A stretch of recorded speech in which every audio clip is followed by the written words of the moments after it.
আসসালামু আলাইকুম রহমতুল্লাহ। বন্ধুরা, এই গাছগুলা মোটামুটি এই যে জাংলার দিকে উঠে গেছে গা। এগুলোতে এখন পর্যন্ত স্প্রে করতে পারি না আজ পর্যন্ত। তো যাই হোক, গত শুক্রবার আমার স্প্রে করার ডেট ছিল। ওই দিনকে আবার আমি ব্যস্ত ছিলাম, এই যে সাইড দিকে বাউন্ডারি করছি, তার বাউন্ডারি আপনাদেরকে ভিডিও দিচ্ছি, আপনারা দেখছেন। তো ঠিক আছে বন্ধুরা, মূলত হইলো যেহেতু আমি অর্গানিক চেষ্টা করতেছি, তাহলে এখন বলবেন যে আপনি স্প্রেতে কি ব্যবহার করেন। অবশ্যই বলবো, ইনশাআল্লাহ ধীরে সুস্থে সবই। এই যে দেখেন গাছগুলোর এই জায়গাগুলো পড়ে গেছে, এগুলো সব সুন্দর করে বেঁধে দিছি, উপরের দিকে উঠাইয়া দিছি। আর হইলো এই যে দেখেন এখানে এটা হইলো আপনার শশা গাছ। তো প্রথমে এই শশা গাছগুলো আমি সবগুলো পরিষ্কার করছি, মোটামুটি এই জায়গাগুলো বেঁধেছি যাতে জানলার ভিতরে উঠে যায় আর কি, এইভাবে। এই যে এটা হইলো শশা গাছ, এটাও এই যে দেখেন বেঁধে দিয়েছি। আর এই যে তিনটা হইলো শশা গাছ। তো শশা গাছগুলো মোটামুটি বেঁধে দিয়েছি যেন উপরের দিকে উঠে যেতে পারে। তো বন্ধুরা, আর এটা হইলো আপনার হইলো ধুন্দুল গাছ। এটা হইলো ধুন্দুল গাছ, এই যে দেখেন ধুন্দুল গাছটা মোটামুটি উপরের দিকে সুন্দর করে বেঁধে দিয়েছি। আর এটা হইলো ঝিঙ্গা গাছ। তো ঝিঙ্গা গাছগুলো একটু বড় হয়ে গেছে, এর ভিতরে কারণ আছে, কারণ ঝিঙ্গা গাছগুলা আমি এই যে আগে লাগাইছিলাম এগুলা, এই যে দেখেন একসাথে লাগাইছিলাম দুন্দুল গাছের সাথে, কিন্তু দুন্দুল গাছগুলো নষ্ট হয়েছে, পরে আবার নতুন করে লাগাইতে হয়েছে, এটা বলবো আরেকটা ভিডিওতে। তো যাই হোক, এই যে দেখেন এটা হইলো আপনার হইলো গিয়া দুন্দুল ঝিঙ্গা গাছ। আর এটা হইলো দুন্দুল গাছ। তো প্রথমে আমি এই গাছগুলো আছে না পরিষ্কার করছি, পরিষ্কার করে মোটামুটি এগুলোর আগাগুলা সবগুলা বেঁধে দিছি যাতে জাংলার ভিতরে উঠে যেতে পারে, ওদের সমস্যা না হয়। এই যে এটা হইলো দুন্দুল গাছ, আর এই হইলো জিঙ্গা গাছ। তো দেখ জিঙ্গা গাছ বড় হয়ে গেছে, এই বেডের ভিডিও আপনাদেরকে আমি অনেক আগে দিছি। মোট কথা হইলো যে এখানে যে বিচিগুলো লাগাইতাম এগুলো শিয়ালে নষ্ট করে ফেলাইতো, এই জন্য আর কি আমি কি বলবো, পরে আবার নতুন করে লাগাইছি, আর এই যে বাউন্ডারি দেওয়া লাগছে আমার। তো যাক, এই আর কি কথা। তো এখন বলবেন যে আমি তো অর্গানিক ভাবে কৃষি কাজ করি, তাইলে অবশ্যই কিভাবে আমি এই এটার সাথে যে অর্গানিক কি ব্যবহার করি, যেটা ব্যবহার করি আমি পোকামাকড় দূর করার জন্য। এই যে দেখেন বন্ধুরা, আপনাদের দেখাইতেছি। এই যে দেখেন এটা হলো আমার স্প্রে গান, এটাকে মগি, এটার ভিতরে আপনার হালকা কুসুম গরম পানি আছে। আর এটা হইলো গিয়ে আপনার হইলো হ্যান্ড ওয়াশ, আর এখানে হইলো নিম অয়েল। তো এখন আমি যে গাছগুলোতে আপনার এই যে আজকে স্প্রে করব, এই জিনিসটা দেওয়ার মাত্রা আছে, নিয়ম আছে, এটা আপনি যে কোনোভাবে যে কোনো গাছে দিতে পারেন না, সব গাছের জন্য আলাদা আলাদা। বিশেষ করে লতা জাতীয় গাছ, যেমন আপনার এই যে শসা গাছ, তারপরে হইলো আপনার এই যে ধুন্দুল গাছ, শসা গাছ, তারপরে মিষ্টি লাউ, ফাইনচা লাউ, শাল কুমড়া, তারপরে কি আপনার হলো ঝিঙ্গা, এগুলোর জন্য অবশ্যই একটা নিয়ম আছে। সেটা হইলো আমি যে আপনার এই যে এই নিম তেলটা ব্যবহার করি। তো নিম তেলটা ব্যবহার করিলে এভাবে যে আপনার মোটামুটি আপনার এলো যে এই সমস্ত গাছের জন্য, বিশেষ করে লতা জাতীয় এই যে লাউ, দুন্দুল, ঝিঙ্গা আমি যেগুলো বলছি আর কি, মিষ্টি লাউ, শাল কুমড়া, এগুলার জন্য আর কি, এগুলার জন্য আমি ব্যবহার করি হইলো আপনার মোটামুটি 3 মিলি সর্বোচ্চ, 3 মিলির মতো আপনার হইল গিয়া এই যে নিমের অয়েল দিই। আর 1 ফোঁটা যেটা হলো অল্প একটু, সেটা হইলো আপনার হইলো ধরেন 1 মিলির মতো, সেটা হইলো 1 ফোঁটা হইলো আমি হইলো আপনার যে এই হ্যান্ড ওয়াশ দিই। হ্যান্ড ওয়াশ দেওয়ার কারণ হইলো আপনার যে ডিটারজেন্টটা অথবা সাবান, এটা মূল দেওয়ার উদ্দেশ্য হলো তেলটার সাথে যেন পানিটা মিশ্রণ হয়, এই জন্যেই।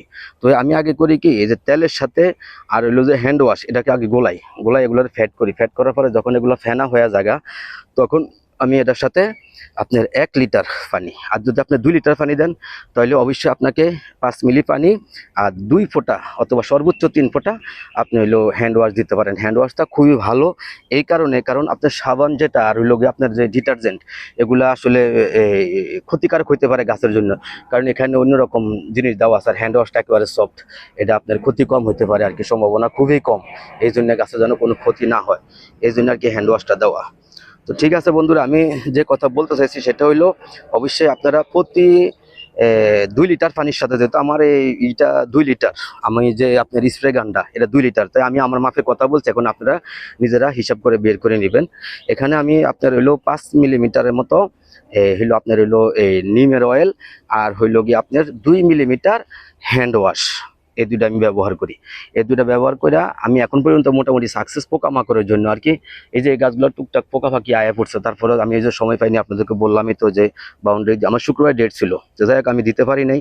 ওখানে আমার যেহেতু বাউন্ডারির কাজ চলছে, ওখানে আমি নিজে থেকে কাজ করছি, মিস্ত্রি ছিলাম 3 জন, সাথে আমি নিজেও ছিলাম 4 জনে মিললাম। মোটামুটি সকাল ভোরে আসছি, তো সন্ধ্যা রাতে 8টা বেজে গেছে, যাক আলহামদুলিল্লাহ তারপরে কমপ্লিট করে গেছি, কারণ সময়ের খুব দাম আমার কাছে।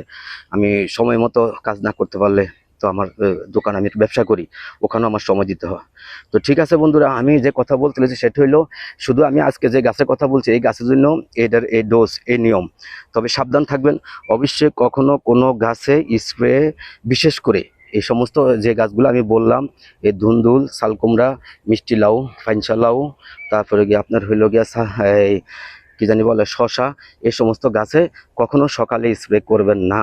অবশ্যই বিকালে 4টার পরে, যদি মনে করেন দিন বড় হয় তাহলে 5টার করে করবেন, আর যদি দিন ছোট হয় তাহলে 4টার পরে করবেন। এতে করে আপনার গাছগুলো ভালো থাকবে, ক্ষতি হওয়ার সম্ভাবনা খুবই কম থাকবে। তো ঠিক আছে বন্ধুরা, আমি আসলে ভিডিও করি, যে ভিডিও করার মতো আমার কোনো লোক নাই। আমার এখানে দেখা গেছে আমি নিজে ভিডিও করি, যে আপনাদেরকে দেখাবো বানাইয়া, এই জন্য আর কি আমি আসলে সংক্ষেপে যা বলার বলি, আপনারা একটু সহজে বুঝবেন এবং চেষ্টা করবেন, দেখবেন ইনশাল্লাহ অবশ্যই ভালো রেজাল্ট পাবেন। আমি এই পর্যন্ত ভালো রেজাল্ট পাইছি। তো ঠিক আছে বন্ধুরা, আর কি বলবো, যদি আমার এই ভিডিও ভালো লাগে অবশ্যই আপনারা লাইক করবেন, কমেন্ট করবেন, শেয়ার করবেন, সাবস্ক্রাইব করে আমাকে উৎসাহিত করবেন। বন্ধুরা দেখেন, আমাদের দেশে আসলে খাদ্যের অনেক ঘাটতি এখনো। তো আমরা সবাই যে যেখানে জায়গা পাবো, ফাঁকা জায়গা আর কি, ছাদে পারেন, বারিন্দা পারেন, উঠানে পারেন, যে কোনো জায়গা পারেন আপনারা গাছগাছালি লাগান, শাক সবজি, ফুল ফল, ওষুধি বনাজি, যার যেটা মন চায় আপনারা সেটাই লাগান। এতে করে আমাদের খাদ্যের যে চাহিদা সেটা মিটবে, পরিবেশের যে ভারসাম্য সেটাও আপনার আল্লাহর রহমতে আমাদের বজায় রাখবে। পাশাপাশি সৌন্দর্য, প্রকৃতির একটা সৌন্দর্য, এটা আপনি উপভোগ করতে পারবেন। এতে করে আপনার মন মানসিকতা সবই ভালো থাকবে। তো বন্ধুরা, আমি আসলে দেখেন, আমি এখানে যে ভিডিওটা করি, এই ভিডিওটা আমি নিজেই করি, সবকিছু আমি নিজে করি। তো আমি যে কথাগুলো বলি অবশ্যই আপনি আমার কথাগুলো মন দিয়ে শুনবেন, তাহলে আমার ভাষাটা বুঝতে পারবেন। কারণ এখানে এমন না যে আমার এখানে ভিডিও করার লোক আছে, কোনো কিছু করার লোক না, আমি একা এগুলো সবকিছু করি যতটুকু সম্ভব আর কি। তো ঠিক আছে বন্ধুরা, আজকের মতো রাখি। আপনারা ভালো থাকবেন, সবাই খেয়াল রাখবেন। আর যদি আমার কোনো ভুল ত্রুটি হয় অবশ্যই আপনারা আমাকে সাজেস্ট করবেন। ইনশাল্লাহ আপনারা আমার সাথে থাকবেন, আপনারা আমাকে সাবস্ক্রাইব করে সম্মানিত করবেন, উৎসাহিত করবেন। ইনশাল্লাহ অবশ্যই আমি এই বাগানে কখন কি করি, আমি 100% চেষ্টা করব অর্গানিকভাবে এই কৃষিকাজ করার জন্য। অবশ্যই আপনাদেরকে আমি দেখাবো, এবং আমি শর্টকাট বলবো, কারণ আমার ভিডিও টিডিও করার মতো এরকম আমার কাছে খুব সময়ও নাই। তারপরে আমি করি একটু একটু, যেহেতু আমি কৃষিকাজটা করি আপনাদেরকে উৎসাহিত করার জন্য, জানি না আপনাদেরকে কতটুকু উৎসাহিত করতে পারতেছি। তো ঠিক আছে বন্ধুরা, আজকের মতো রাখি। আপনারাও সবাই ভালো থাকবেন, নিজের খেয়াল রাখবেন। আল্লাহ হাফেজ।